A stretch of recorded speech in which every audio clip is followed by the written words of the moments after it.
Galerinha, então quais são as principais glândulas endócrinas? Vamos lá? Acompanha a imagem, pessoal. Como principais glândulas endócrinas nós temos, olha só, a hipófise, né? Veja que aqui eu tenho a comparação do sexo masculino e feminino, a tireoide. Nós temos as paratireoides, que estão também localizadas, né, ali atrás da tireoide, as suprarrenais, o pâncreas.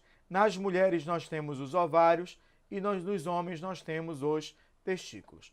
Essas são as principais glândulas responsáveis pela produção dos hormônios. Dá uma olhadinha para mim. Dentre essas glândulas existem também as glândulas anfícrinas ou mistas. São aquelas glândulas que têm duas regiões. Uma região especializada na produção de hormônios e outra especializada na produção de enzimas, como é o caso, por exemplo, do pâncreas. O pâncreas produz dois hormônios famosos, a insulina e o glucagon, mas ele também produz enzimas que vão compor o suco pancreático. Por conta disso, eles são chamados de glândulas mistas ou anfícrinas. Alguns autores também consideram os ovários e os testículos como anfícrinas, pois produzem hormônios sexuais, bem como também produzem gametas que são liberados. E aí, por conta disso, eles também são classificados por alguns autores como glândulas anfícrinas. Vamos analisar agora, pessoal, o primeiro hormônio fundamental para a gente discutir e que já foi, inclusive, tema de prova. A primeira glândula e o primeiro hormônio que já foi, inclusive, cobrado em provas do Enem. Acompanhe o raciocínio, pessoal. Epífise. Epífise é também chamada de glândula pineal. E essa glândula, ela estimula a produção de um hormônio, ela tem células, melhor dizendo, que produzem um hormônio chamado de melatonina. E esse hormônio é fundamental para os mecanismos reprodutivos, bem como também os mecanismos associados ao ciclo diurno e noturno. Dá uma olhadinha para mim, pessoal. Nós temos determinados comportamentos, né, que eles acontecem prioritariamente durante o período da noite, outros, por sua vez, durante o período do dia. Esses ritmos chamados de circadianos, eles são determinados por essa glândula pineal e por esse hormônio chamado de melatonina. Por isso que hoje em dia é muito comum, especialmente para aquelas pessoas que viajam para os Estados Unidos, trazerem, né, de uma certa maneira, aqueles potinhos com melatonina, com o objetivo de regular o sono. Porque é justamente esse hormônio que permite com que você tenha um sono mais agradável, um sono mais equilibrado, né, sem grandes variações. Então, o hormônio chamado melatonina, ele é importante para a regulação dos teus ritmos circadianos. Dá uma olhadinha agora para a próxima glândula, pessoal. A próxima glândula é a hipófise. E aí nós precisamos tomar cuidado com dois detalhezinhos importantes. Que a hipófise, ela está localizada na célula túrcica, né, no assoalho do crânio, e ela é dividida em duas regiões do ponto de vista de secreção hormonal e uma que, dependendo da espécie, é mais desenvolvida ou não. O lobo anterior da hipófise, que produz, né, e libera alguns hormônios, e o lobo posterior da hipófise. Esse lobo posterior, por sua vez, ele não vai produzir hormônios, ele vai armazenar hormônios que são produzidos em outra glândula que corresponde ao hipotálamo. Então, o hipotálamo produz hormônios, esses hormônios produzidos no hipotálamo são, então, armazenados na hipófise posterior e posteriormente, são secretados por essa glândula. Vamos analisar, então, agora quais são os hormônios hipofisários. Os hormônios hipofisários destacam-se o ACTH. O ACTH é o hormônio que atua no córtex das suprarrenais. O TSH é o hormônio que atua sobre a tireoide. FSH e LH no ovário, assim como também no testículo. Agora toma cuidado, que no sexo masculino os autores chamam o LH de ICSH, que são os hormônios estimulantes das células intersticiais ou de leite que levam o homem a produzir a testosterona. Também nós temos a produção da prolactina e a produção do hormônio somatotrófico ou hormônio do crescimento. Dá uma olhadinha para mim. A hipófise anterior, a adenopófise, ela é caracterizada por apresentar hormônios de ação direta e hormônios de ação indireta, também denominados de hormônios tróficos. Os hormônios tróficos como ACTH, TSH, FSH, LH e CSH são hormônios que regularão a atividade endócrina de outras glândulas. Os hormônios de ação direto destacam-se a prolactina e destaca-se também o hormônio somatotrófico. A prolactina é aquele hormônio que estimula a produção do leite e ao desenvolvimento da glândula mamária. O hormônio somatotrófico é o famoso hormônio do crescimento. Esses são os hormônios de ação direta produzidos e liberados pela adenohipófise. Agora dá uma olhadinha, pessoal, na imagem. Nós temos agora o lobo posterior da hipófise, ou neurohipófise. O lobo posterior nada mais é do que uma expansão do próprio hipotálamo e não é responsável pela produção de hormônios. Porém, ele armazena dois hormônios, a ocitocina e o antidiurético ou vasopressina. Então aí eu tenho uma imagem que retrata essa neurohipófise, essa hipófise posterior, e ela é responsável pela liberação do ADH ou vasopressina, e ele atua lá nos túbulos renais, estimulando, pessoal, nada mais, nada menos que a reabsorção em grande quantidade de água. Então, o ADH estimula a reabsorção de água. Por outro lado, a ocitocina vem ganhando destaque nos últimos anos por ser considerado por alguns autores como o hormônio do amor. O hormônio do amor, pessoal. Esse hormônio ele é interessante, por quê? Porque ele estimula a secreção do leite, cuidado, bem como também ele atua lá no miométrio, aumentando a contração desse miométrio e dessa maneira auxiliando a saída do bebê durante o trabalho do parto. Dá uma olhadinha para mim. O antidiurético é então produzido no hipotálamo, armazenado na neurohipófise e atua nos túbulos renais, estimulando a reabsorção de água. A ocitocina, ela secreta o leite. Perceba, a prolactina é produzida na adenohipófise e leva à produção do leite. A ocitocina é produzida no hipotálamo, armazenada na neurohipófise e leva à liberação do leite.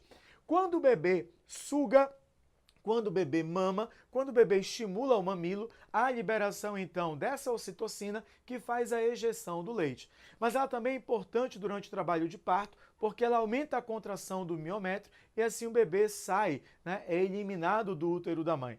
Cuidado! Se uma mulher, por exemplo, em trabalho de parto, há necessidade dela receber uma injeção que aumente a possibilidade, que facilite a saída do bebê, qual é o nome desse hormônio? Ocitocina. É esse hormônio que atua no miométrio, aumentando a contração desse músculo, fazendo com que haja, então, uma relação importante com o trabalho de parto. Deu para fechar essa ideia, pessoal? Tranquilo? Continuando a ideia desses hormônios, vamos tomar muito cuidado com o antidiurético, ele é um hormônio importantíssimo. Então dá uma olhadinha aí na imagem, pessoal. O antidiurético, ou ADH, também chamado de vasopressina, ele controla a eliminação de água lá nos rins. E de uma certa maneira, pessoal, quando há a perda de água do teu corpo, ou seja, um suor, vômito, diarreia, náuseas, ou seja, quando há um processo qualquer de desidratação, aumenta a pressão osmótica, o que estimula a liberação do hormônio antidiurético. E esse hormônio, ele vai atuar no teu túbulo renal, aumentando a reabsorção de água pelos túbulos, evitando assim mais perda de água e a tua urina passa a ter maior concentração. Agora, galerinha, toma muito cuidado. Esse hormônio em elevada concentração, ele acaba aumentando a pressão sanguínea pelo maior volume de água que é reabsorvido. Daí o porquê ele é também chamado de vasopressina. Pessoas que não produzem hormônio antidiurético ou, por outro lado, que são resistentes a ele, apresentam um caso de diabetes chamado de diabetes insípidos. Dá uma olhadinha para mim. Então, se a pessoa não está produzindo esse hormônio ou criou uma resistência, qual é a sacada, pessoal? Não haverá mais reabsorção de água pelo túbulo renal. Então, qual é a consequência? Se não há reabsorção de água pelo túbulo renal, a quantidade de água na tua urina aumenta, fazendo com que a tua urina venha a ficar cada vez mais diluída. Dessa maneira, aumenta a frequência urinária, a sua urina está cheia de água, bastante diluída, e você passa por um processo de desidratação. Dessa forma, uma pessoa que tem diabetes insípidos apresenta desidratação, tem sede intensa, que são sintomas clássicos da deficiência do hormônio antidiurético ou vasopressina. Tudo bem? Então toma muito cuidado com essa relação do hormônio antidiurético e com a diabetes insípidos. Vamos analisar agora a próxima imagem, pessoal? Vamos ver o que tem aí? Olha lá, galerinha. Item do Enem. Portadores de diabetes insípidos reclamam da confusão feita pelos profissionais da saúde quanto aos dois tipos de diabetes, mellitus e insípidos.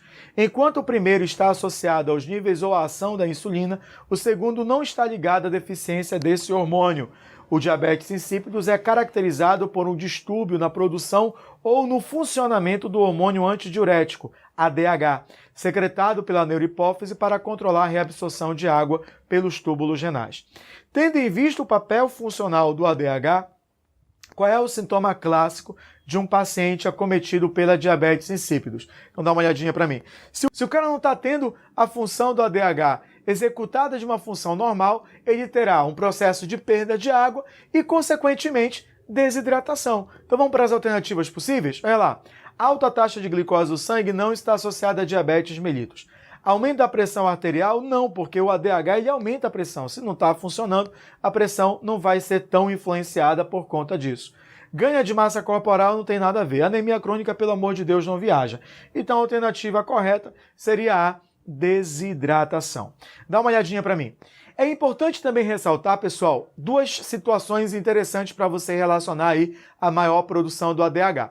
Se você está correndo, fazendo uma atividade física, você vai suar. Então, ADH é estimulado ou inibido? Diga aí para mim. Perfeito, pessoal. Estimulado. Então, diminui a reabsorção. Então, aumenta a reabsorção de água. E o que acontece com a tua urina? Ela fica mais diluída ou concentrada? Perfeito, pessoal, concentrada. O volume urinário vai diminuir e a tua urina fica cada vez mais concentrada, porque você produziu muito mais ADH, porque você já está perdendo água pela atividade física. Vamos supor que no resultado do seu vestibular você está tomando uma cervejinha. Tudo pode, né? Tudo pode. Nesse caso, tudo pode. E aí, o que vai acontecer? Você vai bloquear o ADH.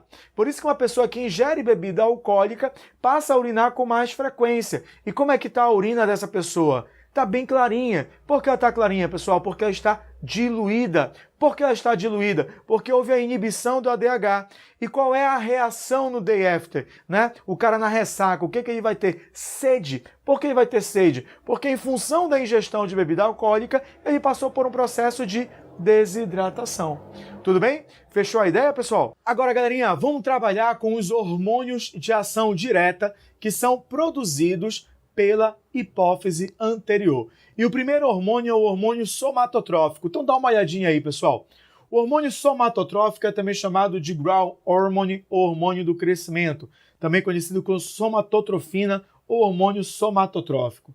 Esse hormônio, ele estimula as mitoses, auxiliando o crescimento, a captura de aminoácidos e síntese proteica, bem como também utiliza a gordura como fonte de energia. Dá uma olhadinha para mim, pessoal. Atenção, cuidado! Quando a gente diz que o hormônio somatotrófico ele determina o crescimento, é importante ressaltar que nas extremidades dos ossos existem discos de cartilagem chamados de discos epifisários. É justamente aí que atua o hormônio somatotrófico, por meio de uma molécula intermediária denominada somatomedina C. É essa somatomedina que vai atuar nesses discos epifisários, fazendo com que haja um distanciamento dos mesmos. Entretanto, com o passar do tempo, nós temos um processo de ossificação. E aí o tecido ósseo vai substituindo o tecido cartilaginoso. Quando há essa substituição, você literalmente para de crescer. Não quer dizer que o hormônio somatotrófico não continue a atuar. Não é à toa que quando nós somos mais velhinhos, é normal nós percebermos que o nosso nariz, o nosso ouvido aumentaram de tamanho, porque basicamente aí é cartilagem. E aí continua a ter a ação do hormônio somatotrófico. Deu para fechar?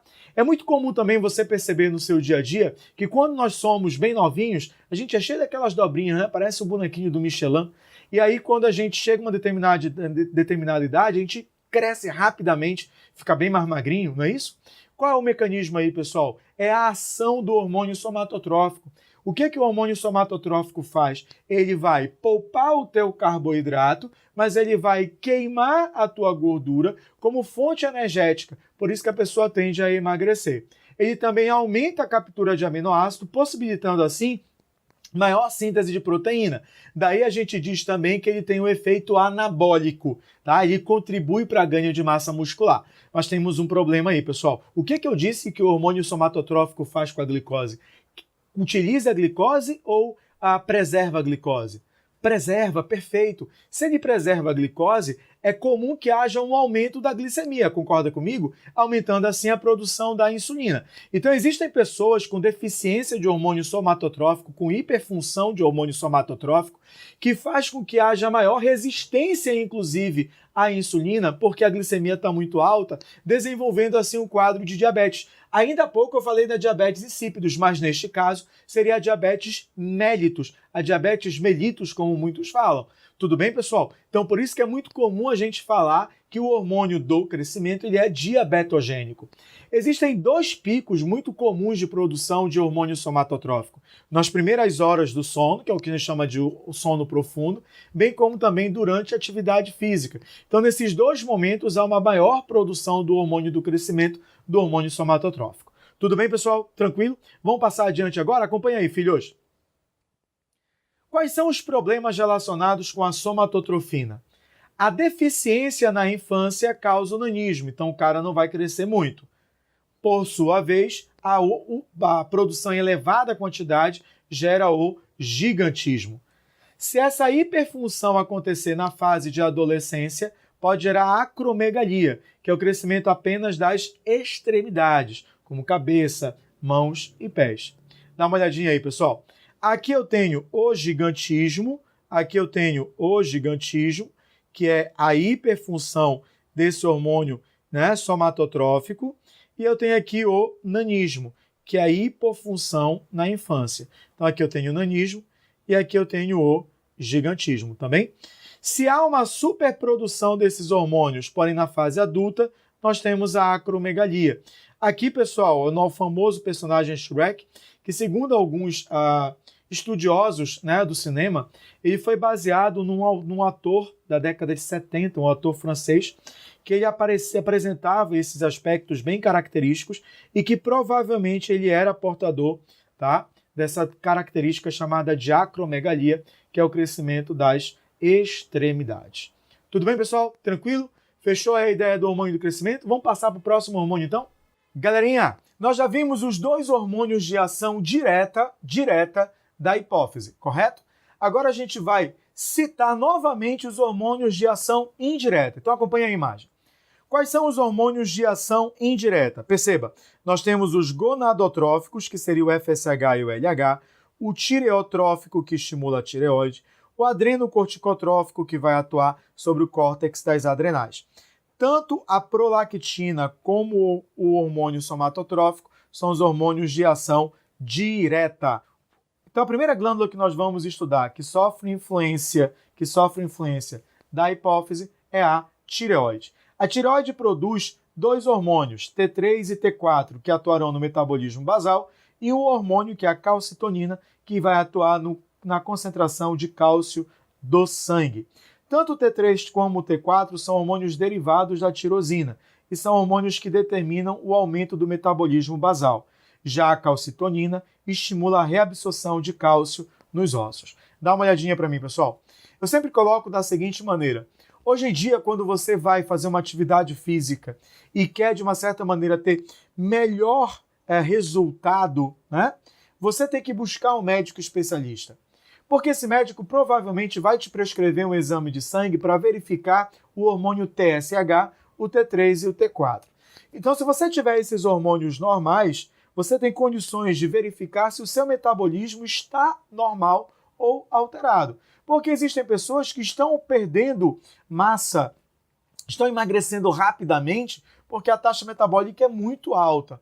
Outros estão engordando rapidamente porque a taxa metabólica é muito baixa. Então, mediante esses resultados, é possível você ter uma interferência, uma intervenção muito mais eficiente para que você tenha o resultado esperado. Concorda comigo? Além disso, pessoal, é somado a isso que entra uma alimentação saudável. Uma alimentação saudável, uma alimentação regrada, uma dieta, não quer dizer que você só vai comer folha, mas quer dizer que você vai comer aquilo que, de uma certa maneira, é interessante de acordo com a tua taxa metabólica, para que você tenha uma matemática interessante nesse aspecto. Para você evitar engordar, você tem que verificar qual é o máximo que você queima e não ultrapassar esse máximo. A mesma coisa, se você quer emagrecer, eu preciso fazer com que a minha taxa de caloria esteja suficiente para que o meu organismo possa queimar gordura para gerar energia e assim eu ter o emagrecimento. Então, somado à atividade física, você consegue compreender como hoje em dia é imprescindível que você mensure a sua taxa metabólica para que você tenha um resultado cada vez mais eficiente. E os hormônios que atuam nesse metabolismo basal é o hormônio T3 e é o hormônio T4. Geralmente você produz muito mais T4, embora o T3 seja o hormônio, digamos assim, mais funcional dentre esses dois hormônios da tireoide. Agora, por que T3 e T4? Porque eles apresentam 3 e 4 átomos de iodo na sua composição química. E é justamente em função disso que você precisa analisar quais são as disfunções da glândula tireoide. Então dá uma olhadinha aí, pessoal, na imagem. Quando a tireoide, quando você não supre as necessidades fisiológicas do iodo, quando você oferece pouco iodo, o que é que vai acontecer, pessoal? A tua tireoide vai trabalhar muito, mas ela não tem o principal substrato responsável pela produção desse hormônio. Então, consequentemente, os níveis de T3 e T4 estarão bem reduzidos, levando a quadro de hipotireoidismo. Porém, tome muito cuidado agora, tá? Como a tua tireoide trabalhou bastante para tentar compensar a ausência de iodo, o que é que você vai observar? O crescimento da região do pescoço, caracterizando o famoso bócio endêmico ou carencial. Esse bócio está associado à falta de iodo na tua dieta. Por outro lado, a imagem de baixo mostra, pessoal, um caso de hipertireoidismo com exoftalmia, os olhos bem esbugalhados. Por que aí um hipertireoidismo? Porque a taxa metabólica desta pessoa está extremamente elevada. E por que está extremamente elevada? Porque ela está produzindo muito hormônio. Pode ser um problema hipofisário ou pode ser um problema também na tireoide. Um câncer na tireoide, por exemplo, pode levar à hiperprodução desse hormônio. Agora, quais são os principais sintomas do hipertireoidismo? Tensão, nervosismo, aceleração dos batimentos cardíacos, a exoftalmia e também o desenvolvimento de um bócio, nesse caso chamado de bócio tóxico. E do hipotireoidismo, a apatia, sonolência, o mixedema, está associado à carência de iodo, porém não é obrigatório, e ele está relacionado também ao bócio endêmico. Então dá uma olhadinha para mim. Cuidado então com a palavra bócio, porque às vezes o cara fala assim, bócio, o aluno já pensa em falta de iodo. Realmente, a falta de iodo leva à formação do bócio endêmico. Entretanto, vale a pena ressaltar que há casos de câncer de tireoide que também o bócio é formado. Então só fiquem atentos aí para que você não seja tão, digamos assim, afoito para resolver uma questão e já tentar definir como a hipotireoidismo, carência de iodo, o fato da pessoa ter desenvolvido o bócio. O mixedema são esses inchaços, geralmente na pálpebra inferior, que é indicativo de pessoas que apresentam o quadro clínico do hipotireoidismo. Tudo bem? Então só tomar cuidado com a glândula tireoide, que ela é fundamental para a nossa prova. Agora, galerinha, vamos resolver um item.